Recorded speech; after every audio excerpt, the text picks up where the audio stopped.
Hello everyone. Welcome to my channel if you're new. Welcome back if you're returning. Today I am trying this new Nail Couture peel off base coat. 5-star. 5-star. I have 2 coats on and this works just like the UNT. Shout out to whoever it was that told me this in the comments. I forgot who. I'm sorry, but wow. This is the look I'm going for. These are the things I've pulled out. I'm using VBP extra long square tips. I'm going to use these liner gels. I'm just going for a ad nauseum spring flower in your face spring set. I'm going to use this cover color by Kiara Sky. It's called Pink Dahlia. I've been waiting to use this, wanting to use it. I haven't opened it for about 2 years and I just love this color. And the application was luscious. I'm going to do a lot of talking about application today. So just keep in mind also, this is my way, my method. This is how I do things. Doesn't mean it's right or wrong or anything like that. It's just how I do it. And, you know, because I haven't talked about that in a long time. Key to application, no matter how I do my application before you can perfect your application and before I was able to get better at my application, because I'm certainly not perfect by far yet, I had to get my liquid to powder ratio down first. So if you guys would like a video on that, please let me know in the comments and I will be happy to do one. I am adding a clear layer just to blend my tips, and I do have on gel on my nails as usual. I have on white. I end up showing you here in a little while because it does look a little strange. But this is how much gel I usually leave on my nails. It's just usually clear. And I'm always telling you guys that. I'm working on gel, not on my natural nails. But anyway. So yes, I'm just going to show you here. I do have on like a white gel manicure. That's why it's white. So for application, where I place my first bead depends on the length of my nails. So this bead that I picked up here is only large enough to go to the free edge if I place it here. I don't prefer to place my first bead at where the tip meets the natural nail, because then it would have to be a huge bead to get all the way down to the free edge. And I like my first bead to go down to the free edge, and I like it to that's just how I like to do it. And I feel like this starts my shape and my form, because if I keep this nice and tight, building the nail up the rest of the way will keep, you know, if I keep it to this shape, that will keep my shape good. So what I do is I put my bead down, I immediately pull it away from the sides, put it to the top of the nail and blend the top of the bead. And then once I feel that it's in place and I can start moving it, like I feel a resistance and a firmness, like the bead has polymerized, that's when I start using the base of my brush to add a little pressure and pull it down, pull it up, and smooth it out. I don't like wasting acrylic, obviously, who does? But I have learned over time how to keep most of it on the nail and not end up with too much waste, but that does take practice. Also, every time I take my brush away from my nail, I wipe it on my table towel before it goes in my dapping dish. That saves my monomer. You know, it just helps it. Another thing is, I had no idea and zero plan of doing any white, so I didn't have it out. I wasn't going to do an ombre, but right then when I did that bead, I made up my mind to do a pink and white on my ring finger. So that's why I randomly jerk over to this. And then I do get out of frame just a little bit, but I'm doing the same thing here. I'm putting the bead on the nail where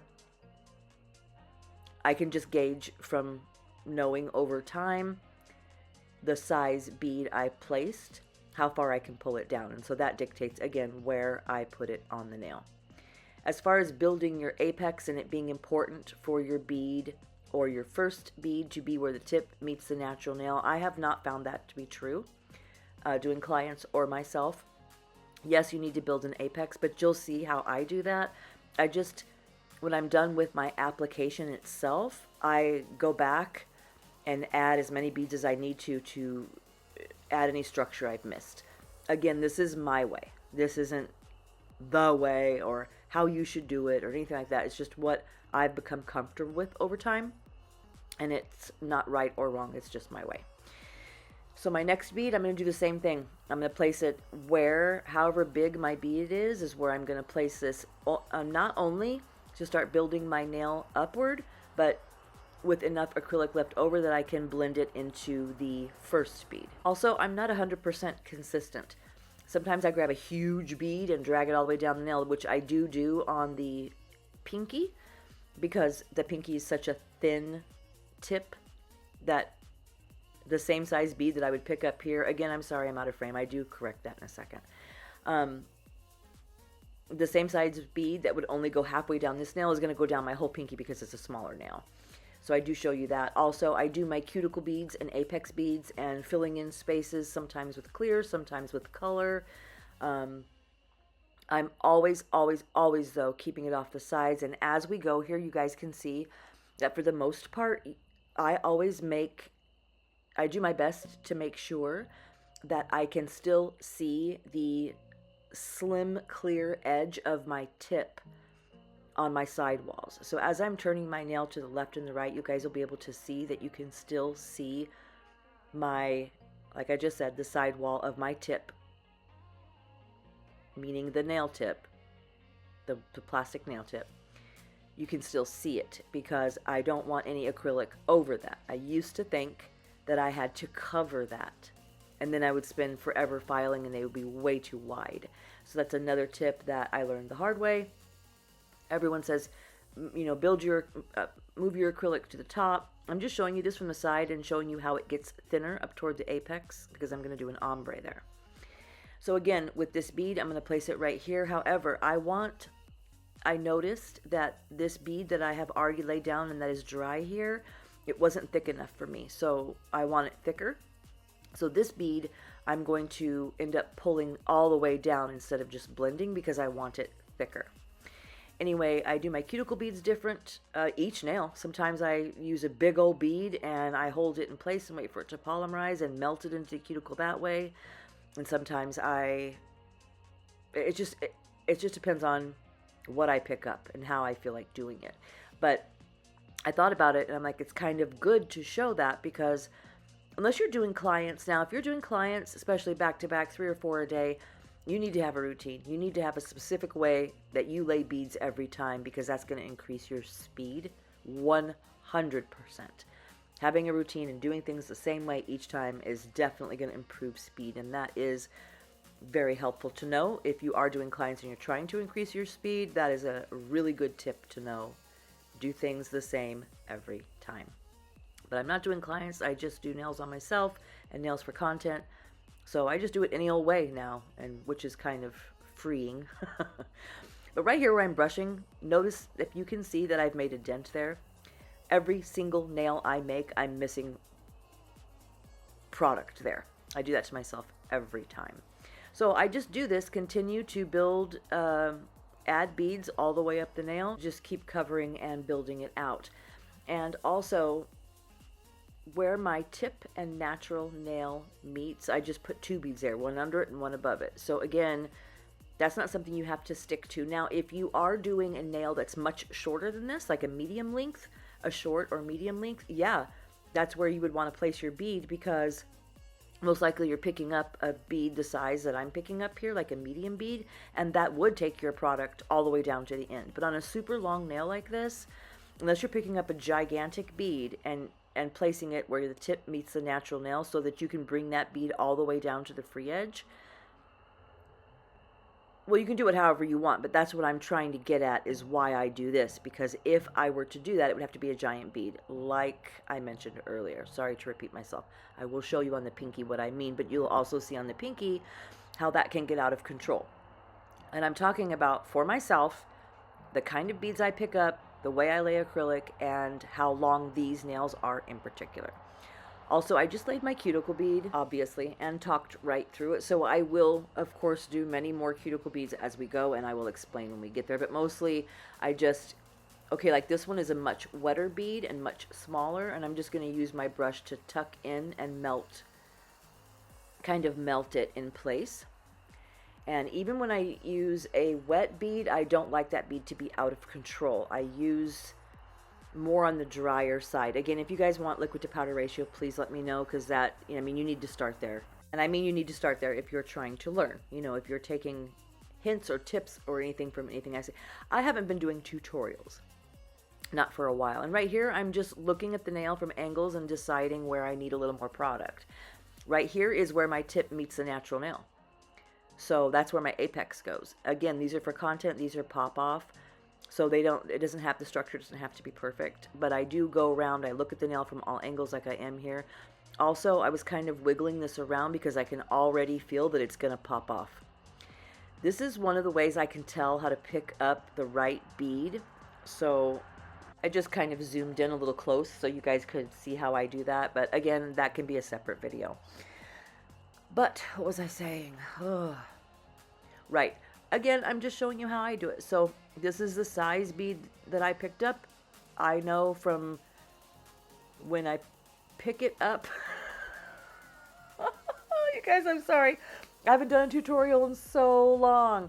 I could tell from the size of it how far it was going to go down the nail. And you can see how you can still see the clear edge of my tip on the free edge here. I'm sorry, on the side walls. You guys, make a video and try to talk through it. It is so hard, so please forgive me. But when I was taking clients and posting Watch Me Works, it was much easier to do a tutorial and to give advice and to help, offer tips and things. But lately I've just been doing nails on myself and blabbing about my personal life and everything else, which is great. I love doing that. I love talking to you guys, getting to know you. And from your guys' comments, you love it too. I love this community. I love being here.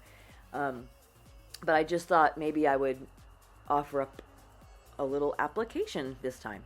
And by the way, I am using Chiarosky monomer and my size 8 Chiarosky brush. Chiarosky brushes, in my experience, run kind of large, so this is more like a 10. But I prefer smaller brushes. That's just me. So I'm going to do the same thing with this bead as I did with the other one. I'm going to place it where I know I can bring it down. I'm going to blend it in the bottom of it into the top of the other one. And I'm going to kind of hold it in place until I feel it getting firm, until I feel it polymerizing more. That's why I'm kind of waiting or hesitating or going slow. But I'm definitely going to move it off of my sides, and I'm going to pat it into place. And I'm out of frame. Sorry. So, patting. One thing I learned, and this also has to do with your bead consistency in a big way. So patting versus dragging is going to have a lot to do with your bead consistency, whether you have it down or not, because you either pick up a drier bead or wetter bead. It depends on what you want to do. If you want to blend or if you want to build. That's been my experience.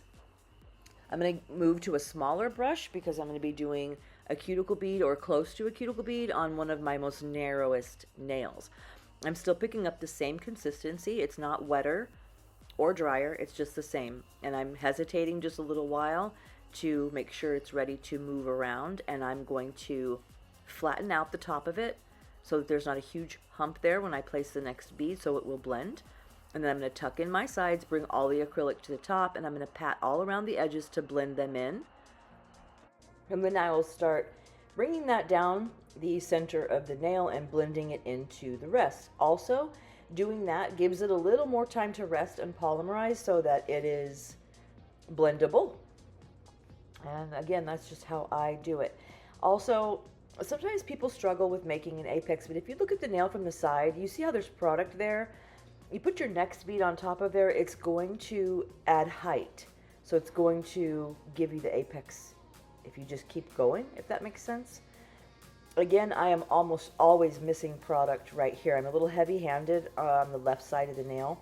You can see where it's missing, and so you're going to see me, that was just something in the acrylic. You'll see me probably every set I do. Sometimes I don't leave it in the videos because it's a little annoying or redundant, but I'm always wiping it off right there. I think most of us have that happen. So this is going to be my cuticle bead. I made it very small. I made it a little bit more wet than I usually do. But I'm going to do the same thing. I'm going to tap and melt it into place. I put it below my skin. Also, since that was such a small bead, that was just the first one I placed to make sure I didn't put too big of a one there and flood my cuticle. I do flood my cuticle sometimes. I'm not perfect at all. And on the middle finger, I put a big old whopper bead up there. So I'm just showing you guys all the different ways that I lay acrylic. And again, there's no plan in my head. I'm just showing you what I do. But I will always look at the nails from all angles, and then I will go back and add as I go. Sometimes I've told you guys before, especially like with a stiletto, I like to have my cuticle area kind of with a bigger arch that I thin out on filing. But with squares, I like them to usually look pretty uniform, not with such a large hump, or I don't want to say apex because apex is not the area I'm talking about. I'm talking about the cuticle. But you'll see as we go that I will add acrylic here and there wherever I feel like the nail needs it.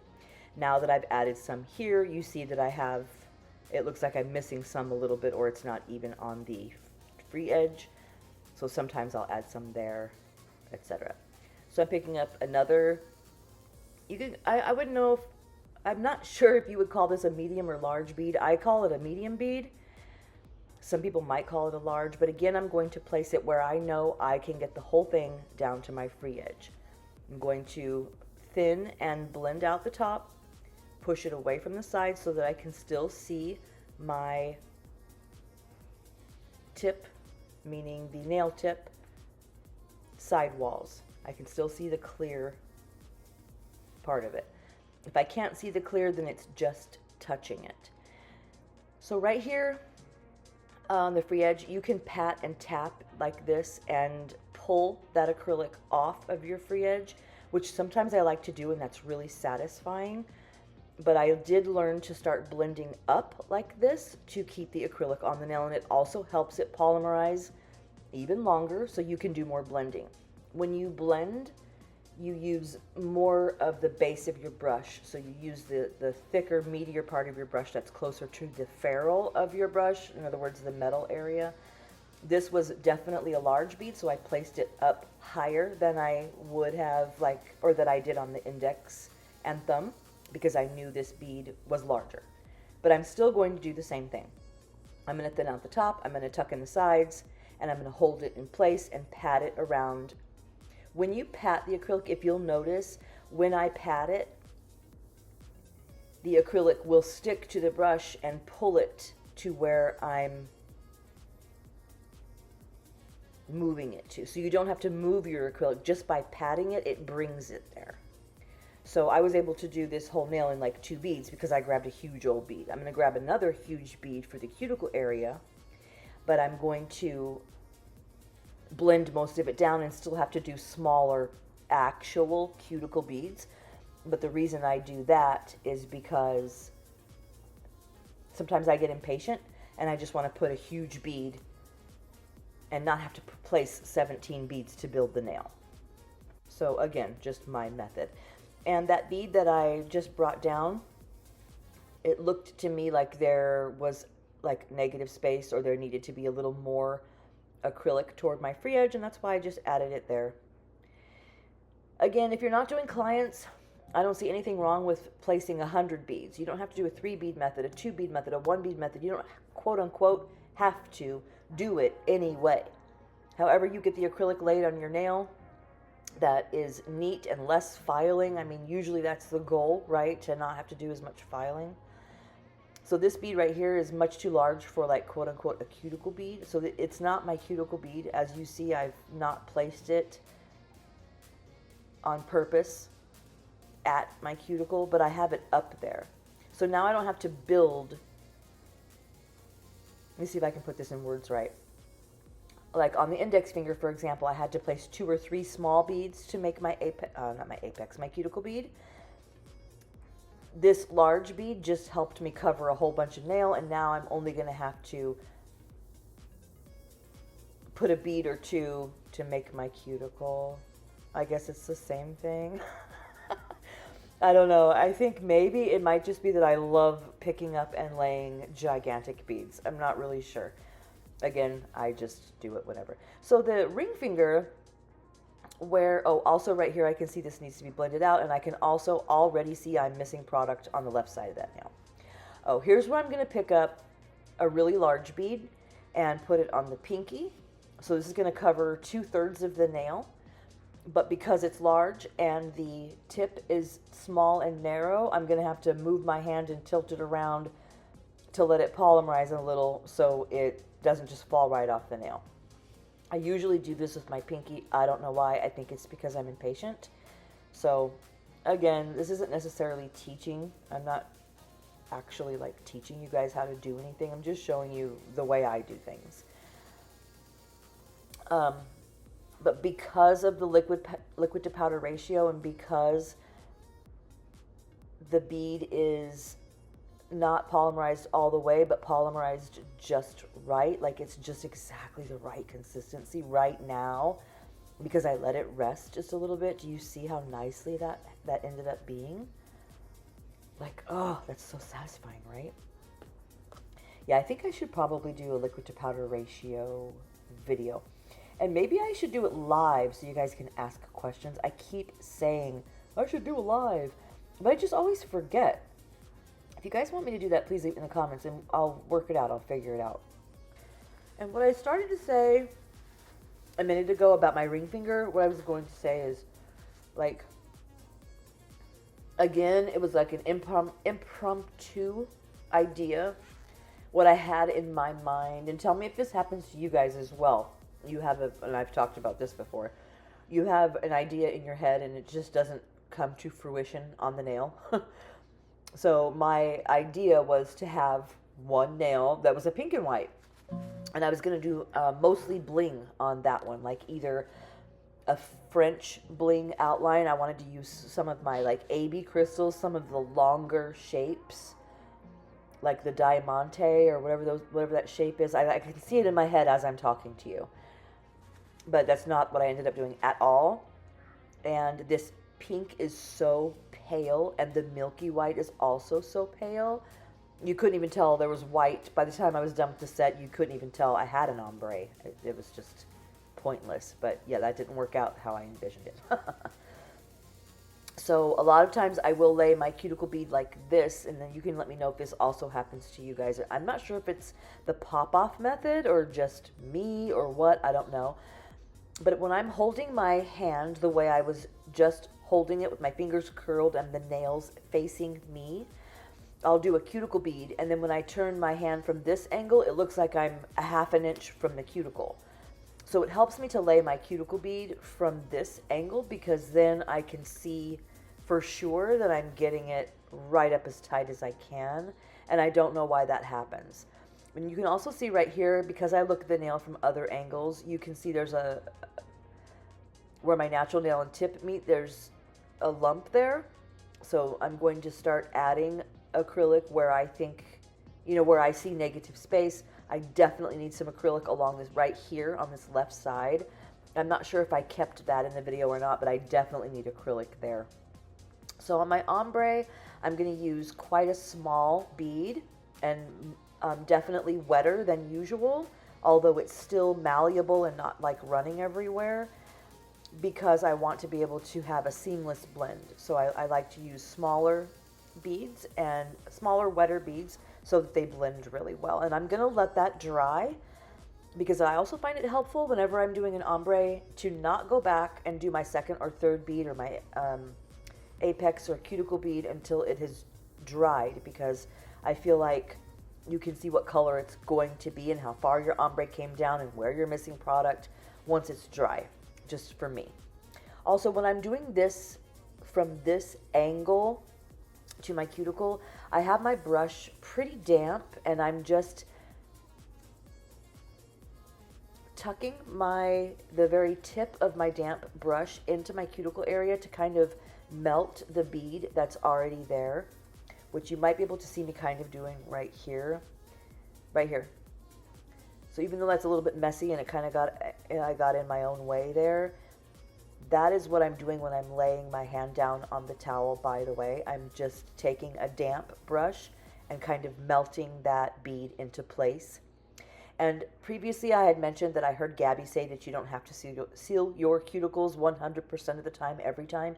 And that is what I meant by that and what she meant by that. If you have a clear layer that you start with, number one, your cuticle is sealed right there. if you do it right.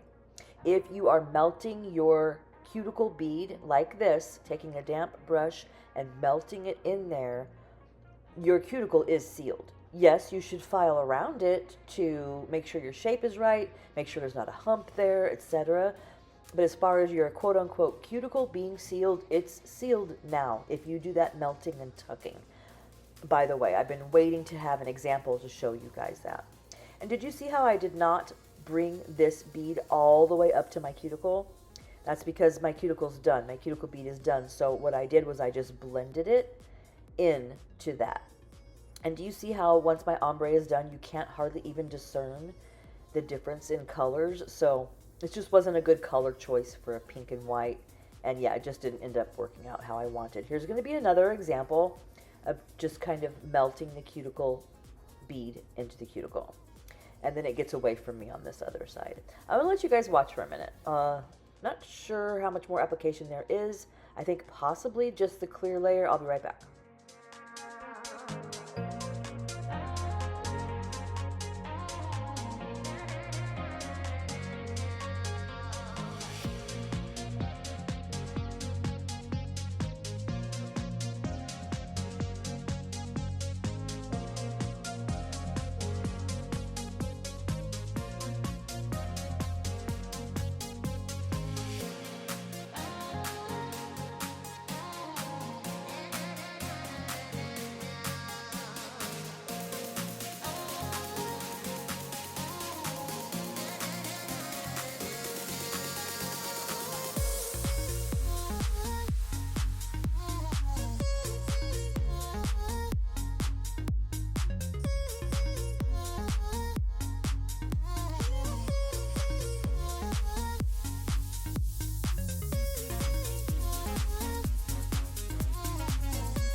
So once I've looked at the nails from all angles, I just decide like where I need to add some. So I noticed this was looking a little flat, and also remember I told you I was missing acrylic on that side. So what I'll do is I'll put it in the middle and I'll blend that out like you just saw me do.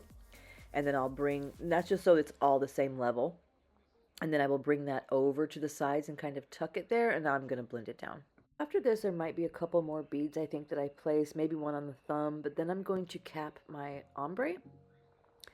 So I'm just going to lay 1 or 2 beads of clear on the pink and white, and that is it. I hope everyone is doing well. I haven't even had a chance to greet you guys. I hope everyone is having a great spring. Spring started, and these nails are in honor of that, as you can see.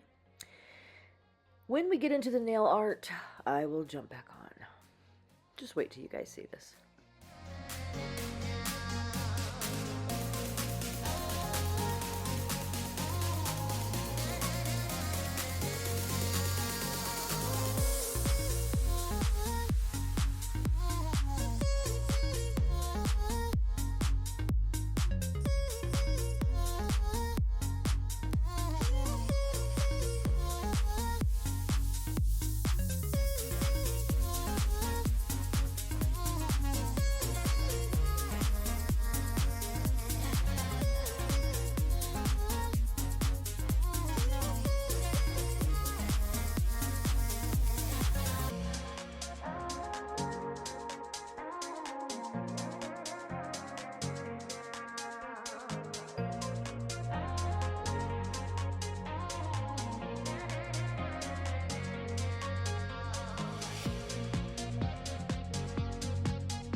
of a hint that I can give on liquid to powder ratio, which I've definitely mentioned multiple times before, is work drier than you think. So you'll see when I pick up this bead, I have this tiny little brush, right? I drained most of my monomer from my brush, and I picked up a bead that's still dry around the edges, and you can even see under this bead how some of the powder has like fallen there. That's the consistency I like to work with, and that lets you form the bead instead of it getting away from you. So if you can see, it's just staying where I want it, but it's still workable.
Alright, that's about it here, and we're gonna, yeah, right here we got application only.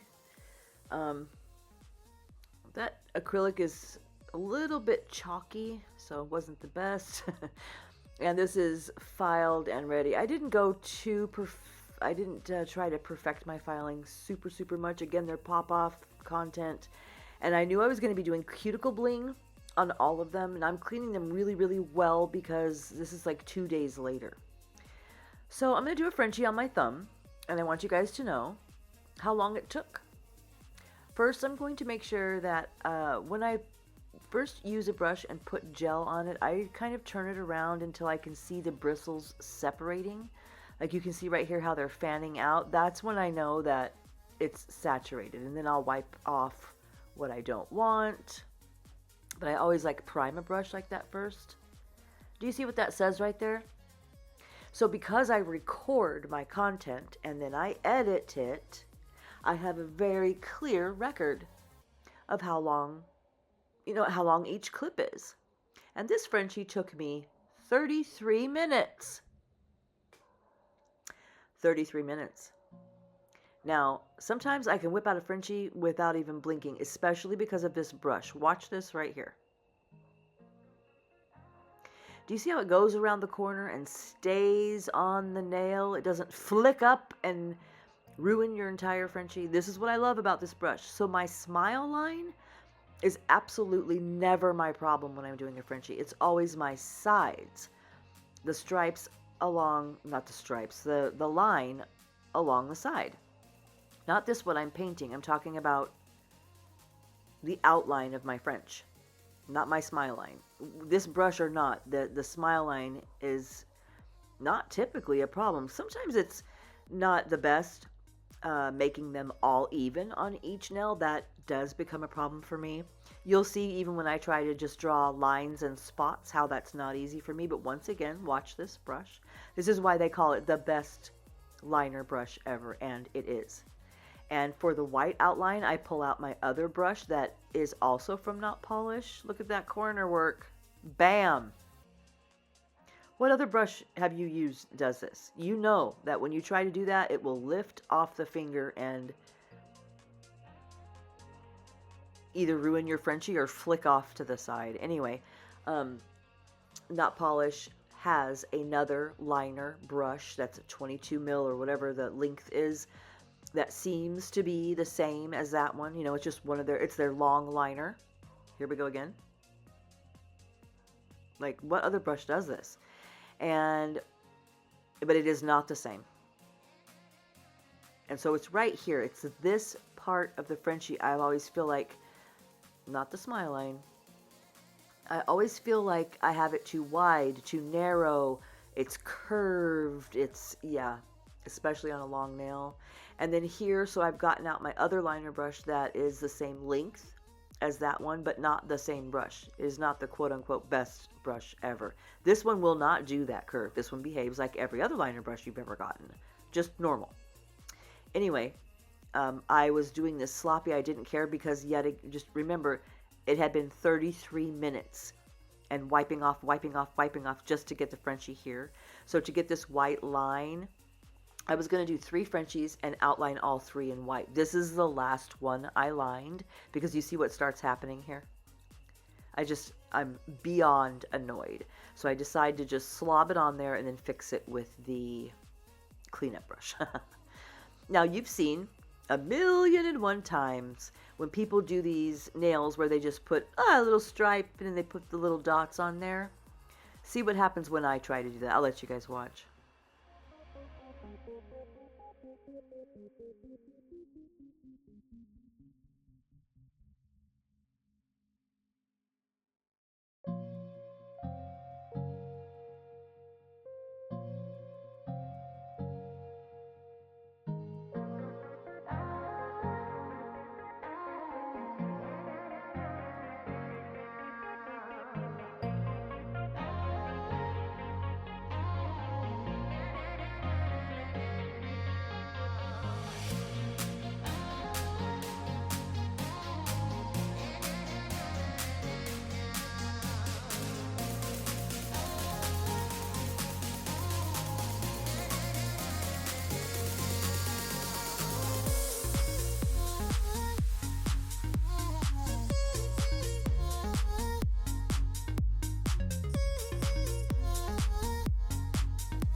If you guys can see what I see, but do you see how my dots are all cattywampus?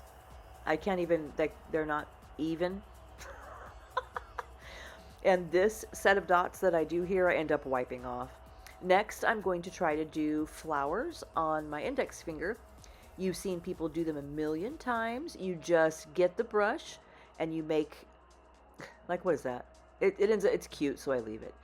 But here you go. You make the petal like a little bit rounder here, and then you just flick your brush to make the petal. There you go. Easy, right? Not that hard. Where I mess up and start making them look like a pinwheel every single time is not knowing where to place the next petal, or just doing it at the wrong angle. I start making them look like commas or parentheses or something. So yeah, I do leave this here so you guys can see like what I'm doing wrong, because now that I'm watching it back, I can see what I'm doing wrong. It's my angles, where I'm starting, and etc. And the flower's way too big. So I end up taking, I do this one and then I do a smaller one at the bottom that definitely looks like a pinwheel. But when I was done with this one, I'm like, this is just way too big. But okay, I'll just make a smaller one. Do you see this? You guys, I'm trying. I'm just making light of the situation. I'm not being like hateful toward myself or anything, but yeah, I did end up taking these off, but left it here for you guys to see my struggle. But I'm trying. I'm trying to get better. I'm getting outside of my comfort zone. I said I was going to do that this year, and I am. But I did end up taking that off. Here, I'm just doing an outline. I was going to do a French, but changed my mind. I do a French on the pinky, and it was easy. For whatever reason, that one was easy. And I did leave the design on the ring finger because it looks okay. It's uneven and whatever, but I knew I was going to put stickers and flowers and stuff all and bling and everything. So yeah, I didn't end up doing the bling nail I wanted because you can barely see the white, and yeah. Oh, I think I do a Frenchie here too. Right, I took that off and did a Frenchie. That wasn't that hard. I didn't have to take it off 3 or 4 times or anything. Yeah, sometimes I'm okay with it and sometimes not. Usually when I start like this, or when I start like in an X the way I do on the pinky, I get my sides right.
Okay, so I'm using Zule's Bling Adhesive in a tube, and I'm using my Not Polish Flash Cure lamp, and I'm just trying out charms to see which ones I want. Some of the ones I pulled. I've really been wanting to use these lollipops ever since I got them, but I can never figure out. They just never look good on a set that I do. I don't know why. These hearts did look cute now that I'm watching this video back, but at the time I didn't like them, so I didn't end up using them. But I will show you guys how to seal your crystals because I have been asked that. So I'll show you how to use crystal sealer. I have the Not Polish one, but it's the same as the Macart. I actually think I have the Macart one too, but they're the same. So I'm just going to be adding little blings and trinkets and that kind of thing. Flash curing. I do use just an air dry Young Nails glue for the little beads that go in these flowers, because I notice when I use gel to do that, the gel will stick. It's too hard to get a dollop that small of gel inside those flowers, so I have an easier time just using regular nail glue for that. So yeah, I'm just going to place all of these, place a little bit of bling. I'm sorry this video is so long, you guys, but I wanted to leave the application in real time and kind of explain it just a little bit for any of you that might have wanted to see that, or any of you that it just might help. Just anything I said maybe might help somebody. I don't know. So I just decided to leave that in. I'm going to be adding these stickers. I really wanted to do these nails matte. Matte nails are my favorite, but a lot of people don't like matte. But these were just screaming matte to me. But I did do them glossy. I'll be right back.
Okay, you guys, just about coming to the end here. I'm going to do top coat with, like I said, glossy. I'm going to be using not polished, stain resistant top coat.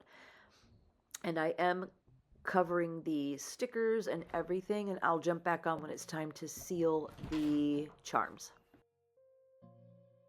Okay, so when your clients tell you they don't want bling because it gets caught in their hair, or if it gets caught in your hair and it bothers you, that's what you're going to use this for. You're just going to take this precision applicator and you're going to go around any part of your bling that is sticking up like that and seal it. That's all you're going to do. Put this little, and this is a UV cure gel. So you just go around and seal the edges like that, put it in the lamp, and you're done. You guys, we're coming to the end of this set. Thank you guys for joining me. Thank you guys for being here. Thank you for watching, and please leave in the comments if you guys want me to do a live or if you guys want some liquid to powder ratio sets. I also do leave in this setup, the way I set up for pictures, and I also finish file my edges when I'm done with the top coat. Right there I was just showing you I do turn the nail upside down and kind of tap it sometimes to make sure all of the gel is toward the top. So we're going to do cuticle oil and we're going to finish up here, and I will see you guys next time. Thank you for watching. Bye. Thank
you.